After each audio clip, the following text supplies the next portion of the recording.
Welcome to the fourth lesson of this ninth module from our cybersecurity course. This course is presented to you by TCSC London Academy and the instructor Mr. Isam Ifarud Jain. This lesson covers the following topics: role of diplomatic efforts, sanctions, and international agreements for accountability. Role of cybersecurity measures.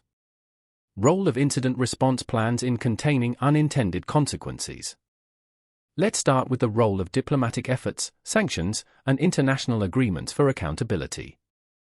Understanding the role of diplomatic efforts, sanctions, and international agreements in holding malicious actors accountable demonstrates the importance of collaborative approaches to address the evolving landscape of cyber threats. It underscores the need for sustained global cooperation, norms development, and diplomatic engagement to enhance cybersecurity and promote stability in cyberspace. 1. Diplomatic efforts. Description: diplomatic channels play a crucial role in addressing cyber incidents and holding malicious actors accountable by fostering dialogues and negotiations between nations. Role: conflict prevention. Diplomacy helps prevent misunderstandings and escalations by promoting dialogue and transparency. Dispute resolution. Diplomatic discussions can lead to agreements on attribution, responsibility, and the appropriate response. Examples: bilateral talks. Nations engage in diplomatic conversations to clarify intentions and seek resolution. Multilateral forums. International organizations facilitate discussions on cyber norms, behavior, and rules of engagement. 2. Sanctions. Description: economic and political sanctions are tools used to impose consequences on malicious actors by restricting their access to resources and influence. Role: deterrence. Sanctions discourage nations and individuals from engaging in cyber attacks by imposing tangible costs. Economic impact. Sanctions limit access to financial markets and technologies, affecting the malicious actors' capabilities. Examples: targeted sanctions, imposing financial and travel restrictions on individuals or entities involved in cyber attacks. Sectoral sanctions, restricting specific industries or sectors tied to cyber operations. 3. International agreements. Description: international agreements, treaties, and conventions provide frameworks for nations to cooperate in addressing cyber threats and establishing norms. Role: norm building. Agreements codify acceptable behavior and responsible state conduct in cyberspace. Cooperation. Treaties facilitate cooperation in attribution, information sharing, and joint responses. Examples: Tallinn Manual, not a formal treaty but a guide on how existing international law applies to cyber conflicts. UNGGE reports. United Nations Group of Governmental Experts releases reports on responsible state behavior in cyberspace. 4. Challenges and considerations. Complex attribution. Accurately attributing cyber attacks is challenging, and establishing conclusive evidence for sanctions or agreements can be difficult. Diplomatic sensitivities. State-sponsored attacks can strain diplomatic relations and impede coordinated responses. Sovereignty concerns. Some nations are hesitant to agree to binding international agreements that may infringe on their sovereignty. Geopolitical interests. Disagreements on attributions can arise due to differing geopolitical interests and motivations. Coordinated responses. Description: effective accountability involves nations collaborating to develop joint responses to cyber incidents. Role: deterrence. Collective responses demonstrate unity and deter malicious actors from future attacks. Norm reinforcement. Joint actions reinforce international norms and expectations for responsible behavior. Examples: joint statements. Nations issue joint statements condemning cyber attacks and attributing responsibility. Joint sanctions. Coordinated imposition of sanctions against entities involved in malicious cyber activities. Now let's discuss the role of cybersecurity measures in the context of cyber conflicts. 1. Proactive defense. Implementing robust cybersecurity measures enables organizations and states to detect and thwart cyber threats before they cause harm. Proactive defense reduces the likelihood of successful cyber attacks, preventing potential collateral damage. 2. Threat prevention. By identifying and mitigating threats before they exploit vulnerabilities, cybersecurity measures prevent attackers from gaining access to critical systems.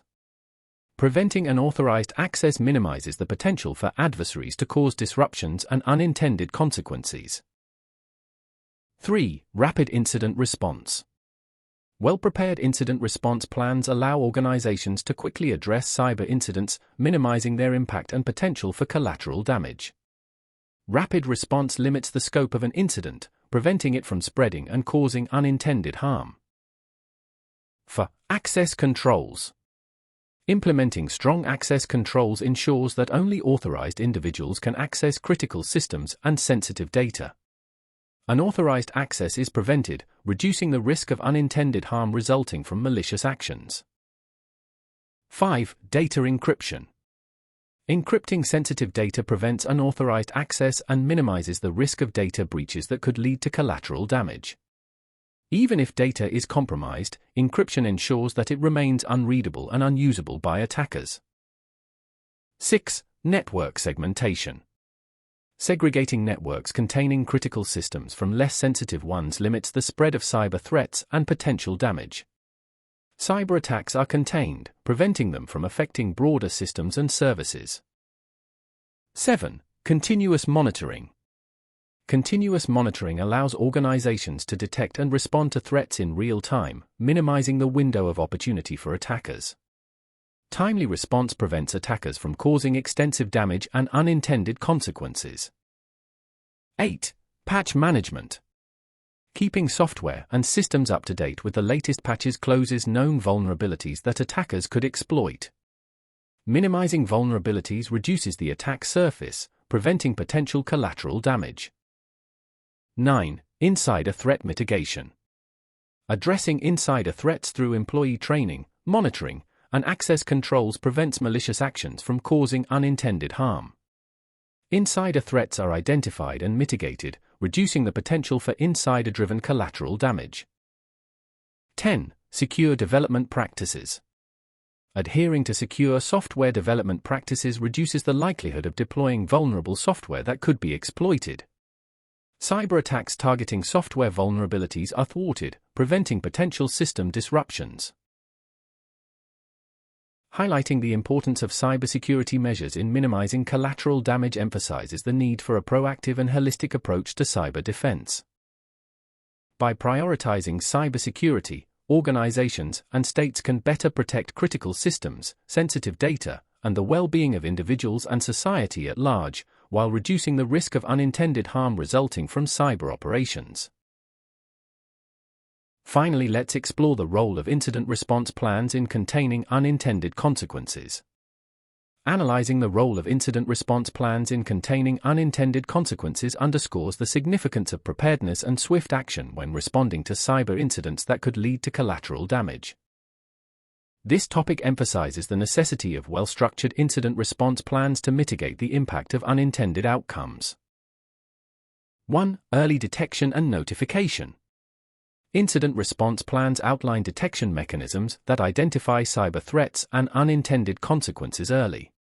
Early detection allows for immediate response, reducing the window of opportunity for adversaries to exploit vulnerabilities. 2. Rapid containment strategies.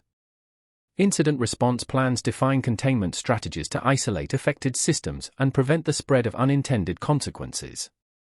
Containment minimizes the scope of damage, limiting the impact on critical systems and sensitive data.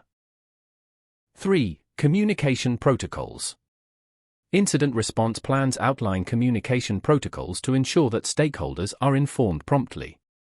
Clear communication prevents misinformation, assists in decision-making, and aids in coordination during critical times. 4. Coordination and collaboration. Incident response plans establish roles and responsibilities, fostering collaboration among technical and non-technical teams. Effective coordination ensures that all aspects of the incident response are addressed promptly and efficiently. 5. Data preservation. Incident response plans emphasize the importance of preserving evidence and data related to the incident. Preserving data supports post-incident analysis, attribution efforts, and potential legal actions. 6. Forensic analysis. Incident response plans guide the process of conducting forensic analysis to determine the extent and origin of the incident. Forensic analysis provides insights into the incident's nature, assisting in understanding unintended consequences. 7. Impact assessment. Incident response plans include procedures for assessing the impact of the incident on critical systems and data. Impact assessment guides decision-making, helping responders prioritize actions that contain the unintended consequences. 8. Alternate system restoration.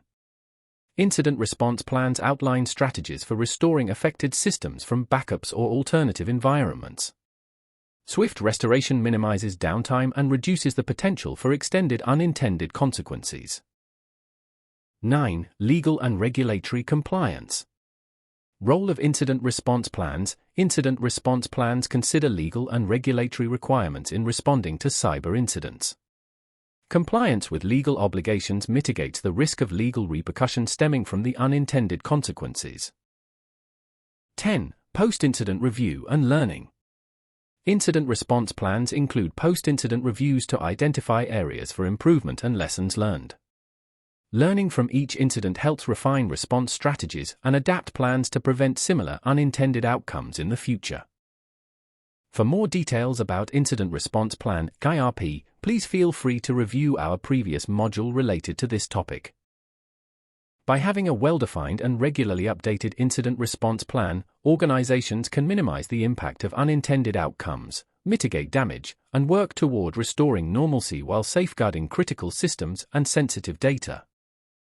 In this last lesson, we explored the importance of cybersecurity norms, strategies, and procedures in attribution of cyber attacks and avoiding unnecessary escalation between countries and nations. We also highlighted the role of cybersecurity measures and incident response plans in containing cyber incidents, but also in communicating findings and root causes of cyber attacks.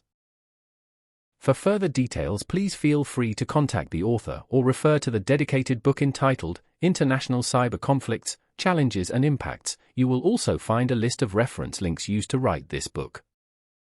This lesson is the final one for this module and the cybersecurity training. Our last lesson will be a global reminder of the topics that we've covered in this training. Thank you for taking time to complete this module and the training, and see you in other trainings from our series. Good luck in your cyber career and keep learning.